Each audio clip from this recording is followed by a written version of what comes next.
songs in a previous video. I want to hear Jimmy's perspective on it. Yeah, and I would say to the question, should you sing Bethel songs? I would say, I don't know, because the first thing I want to point out is I think it's a pastoral decision. And what I mean by that is it's not a universal decision. Like, this was a decision at a certain time for our congregation that we decided. So the reason this came up was because there were some people on the worship team who I was pretty close to. One person came to me and said, hey, our small group's been talking about this. Our small group's filled with some of the worship team members, and they were considering stepping down from the worship team because it just was going against their conscience to sing songs from this ministry. And immediately I felt like a pastoral, like, oh, okay. Like, this is not a topic I was unaware of, but we had always been, I was still thinking about pastorally, and I was like, I don't feel like it had never been brought up before. So I thought, as long as I pick out solid songs from them, then it wouldn't matter that it came from their ministry, because our people didn't seem to be focused on that. But then once it did come up, it's like, now there's something that we need to address. And so from that point, me and some of the elders got together and we came up with like a good plan for our ministry. And so that's the first thing I want to say, is that we did this pastorally. It wasn't a reaction, although, it was just a reaction in that it came up, but it wasn't something that we were like surprised by. And we kind of already knew the direction we would head. This just helped us get there and helped us solidify. So in this video, I wanted to share with you that I think it's pastoral, a couple other things to consider. And then I want to share with you sections of the email that I actually wrote to my team, because I feel like it was very helpful on different levels, no matter which side. Because there were people, we have a big team, there were people that were like, oh, this is not a big deal. Like, get over yourself. And there were people that were, like I said, maybe willing to step off the team. Not like leave the church, but they didn't really want to have to lead the song in the congregation. They can just choose not to sing if that's what they decided. The second reason that you may or may not want to do Bethel songs is if you don't want to financially support them. There's 3 areas that you might do this, and that is CCLI, which I'll come back to that because there's a lot of misinformation. And then any other downloads. Like, if you're going to download, I think you should give your team good resources, and that includes a chord chart that you may make yourself or you may buy theirs. And then you should upload an MP3 in the correct key. So in order to do that, you're going to have to buy that because it needs to be legal. And so you are then essentially supporting their ministry if you're considering that. So let me share with you kind of the decision that we made for our church. And it was in the email, bolded and underlined, as you can see here, which we may throw it up on the screen. I'll throw it up on the screen. We will no longer be singing any songs by Bethel or related artists. And so that was like right at the beginning of the email. And then I wanted to bring our people along in what it takes and like how I choose songs, because I think about it carefully. I took this list here from The Worship Pastor by Zach Hicks. It's a very good book. I'd recommend reading it. But there's a chapter in there that I think helped me more than any of the other chapters.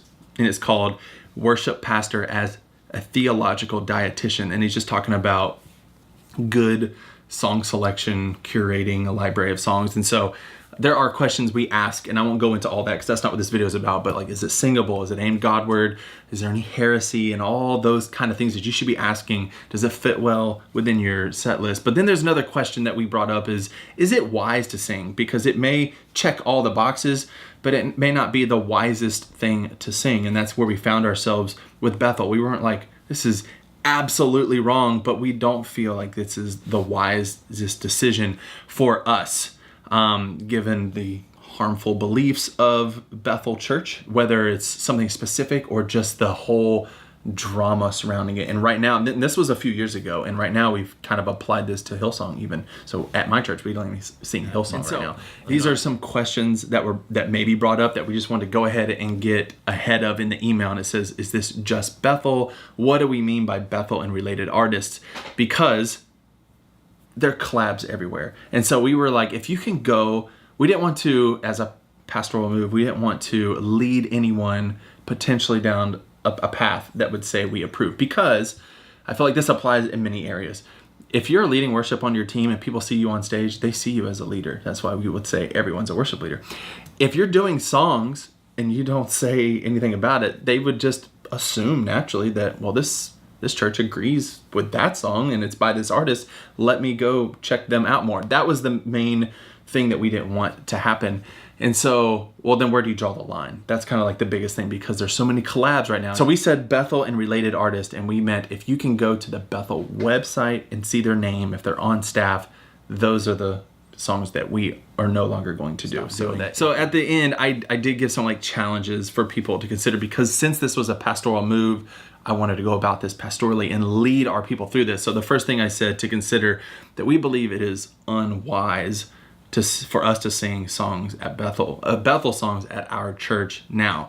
We do not believe it's a sin. And so I wanted to warn our people not to cast judgment on people or other ministries that did not make the same pastoral decision we did. So that was important to us, to make sure that this is not like something like, oh, well, you sing Bethel? Well, you're trash then, This is something that we decided for us. And then we challenged our people that if the situation presents itself, use this as a way to teach the true gospel and direct people away from harmful practices and teachings that would like contradict the gospel. And then lastly, we were talking about that like collab, like if you draw a line, you can draw a line all the way from Bethel to like the Gettys based on who's collabed with who. And so you're like, oh, I can't sing Phil Wickham because he writes with Brian Johnson, and he's worked with Shane and Shane's worked with the Gettys, and right. I can't even sing In Christ Alone because, anyways, you can draw a line.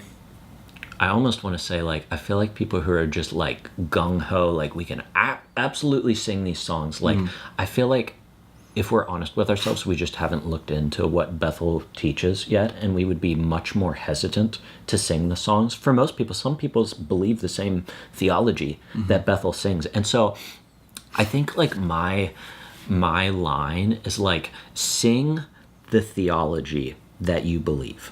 Some churches believe Bethel theology, and I'm speaking specifically when it comes to worship here, because part of my hesitancy of doing Bethel songs now is not just from this is like an organization that I don't want to support, but the more I look at the theology of the songs themselves, and I'm not saying that every song is like this, because I think that there are some biblically accurate songs, but like my theology of worship has developed in a way over the past year where the songs that Bethel provides, because their theology of worship is almost like a polar opposite of where I've ended up in my theology of worship. So my whole point of that is sing your theology. If that's your theology, I don't agree with your theology, but it would make sense that you're singing the songs. If that's not your theology, stop singing those songs, not just because you don't like the organization, but because that theology does not jive with your theology of worship.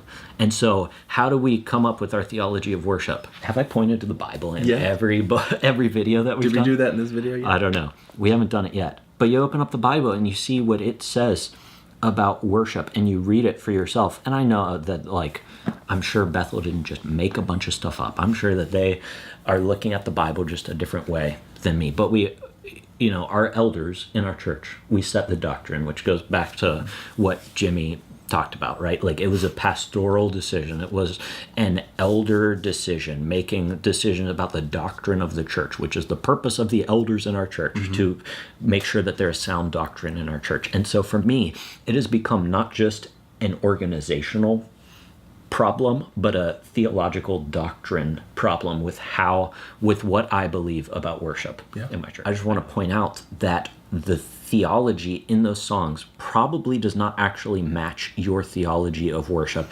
unless charismatic Pentecostal theology has come in to your church. And I'm not even saying that in a bad way. I'm just saying probably, Jimmy, I would say like 75% of worship groups these days are charismatic or Pentecostal. Yeah, I was going to say there's two things. There's that, and there's that study by, do you follow them on Instagram? Oh, Worship Leader Research. Yes, and they're coming out with some helpful content that I need to catch up on.